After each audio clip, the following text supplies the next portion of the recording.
त्या सर्वेच्या 80 की 83 बरं का, त्या सर्वेचा सुरनळा करा आणि ज्यांनी केलेत ना त्यांच्या हातात घाला सर्वे आणि हातात.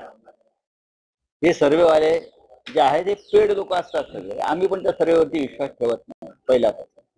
हरियाणामध्ये काय झालं, उत्तर प्रदेशमध्ये समाजवादी पार्टीला 5 जागा मिळणार नाही, 40 जागा जिंकले. मोदींना 400 जागा मिळणार, बहुमत सुद्धा मिळालं नाही. लोकसभेला महाविकास आघाडीला आम्हाला 10 जागा मिळणार नाही, 31 जागा जिंकले. सर्वेच्या 80 की 83 आणि आम्ही महाविकास आघाडी किमान 160 जागा जिंकून 160 किमान. आम्ही काल सगळे एकत्र बसलो.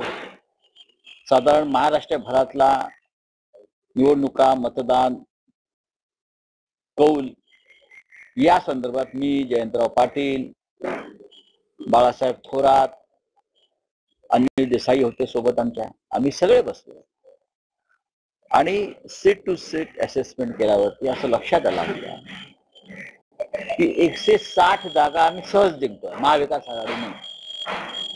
160 जागा जर आम्ही जिंकतो, हे सर्व कोणी आणि कसे केले? एका कुठले एक्झिट पोल, कुठल्या तरी कंपन्या येतात एक्झिट पोल करतात. आमचा विश्वास नाही. आम्ही 26 तारखेला सरकार बनवतो. ज्या प्रकारे काल बैठक झाली, असं कळतं की काही अपक्ष लोक आहेत त्यांना सुद्धा संपर्क साधण्याचा प्रयत्न इनपुट देऊ शकते. नाही बघा, की सरकार अधिक मजबूत करायचं असेल तर जिथे सत्ता असते तिथे अपक्ष येतात किंवा लहान पक्ष येतात. पण आमच्या बरोबर शेतकरी कामगार पक्षाचे आमदार येतील, आमच्या बरोबर समाजवादी पार्टीचे आमदार येतील, आमच्या बरोबर डावे पक्ष आहेत, कम्युनिस्ट निवडून येत आहेत. जीवा पांडू गावित निवडून येत आहेत, विनोद निकोले डहाणूला निवडून येतात, शेका पक्षाचे आमदार निवडून येत आहेत, समाजवादी पार्टीचे आमदार निवडून येतात. हे सगळे महाविकास आघाडीचे घटक आहेत. याशिवाय काही अपक्ष आमच्या बरोबर आतापासूनच त्यांनी आम्हाला पाठिंब्याची इच्छा व्यक्त केलेली आहे. आणि आतापासूनच एकनाथ शिंदे, देवेंद्र फडणवीस वगैरे जी मंडळी आहेत बरं का, जे उशाला नोटांची बंडलं घेऊन झोपतात, त्यांना झोप लागत नाही त्याशिवाय, गादीमध्ये पण पैसे टाकून झोपतात. त्याने आतापासूनच या अपक्षांना वगैरे 50-50 कोटी, 100-100 कोटीची ऑफर द्यायला सुरुवात केली. याचा अर्थ आम्ही जिंकतो. हे सर्वेवाल्यांना सांगा तुमच्या. जेव्हा हे असे लोक त्यांना जिंकण्याची एवढी खात्री असेल तर आतापासून हे पैशाच्या थैल्या पाठवल्या नसता लहान पक्ष, अपक्ष वगैरे लोकांना.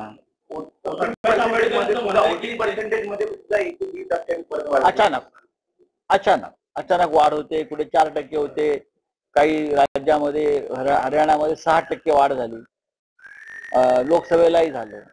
हा काय खेळ आहे? निवडणूक आयोगाने समजून आम्हाला एकदा सांगायला पाहिजे. आम्हाला त्यांनी मार्गदर्शन केलं पाहिजे की अचानक 2-4% कसे वाढतात आणि मग 2-4%च्या आधारावर भाजपच्या जागा कशा वाढतात. हा एक जो खेळ आहे, एकदा निवडणूक आयोगाचे जे 3 वीर बसलेले आहेत खुर्च्यांवर, त्यांनी आम्हाला समजून सांगावं महाराष्ट्राला आणि देशाला. वोटिंग जास्त झालं पुरुषांपेक्षा अनेक मतदारसंघामध्ये. चांगली गोष्ट आहे. महिलांनी मतदानाला जर टक्का वाढला असेल तर नक्कीच आम्ही त्याचं स्वागत करतो. असं म्हणते की लाडक्या बहिणींनी आम्हाला मतदान केले आणि त्यामुळे टक्का वाढला. लाडक्या बहिणींची मतं आपण विकत घेतली आहेत का? लाडक्या बहिणी ह्या फक्त तुमच्याच आहेत का? उद्या कळेल ना.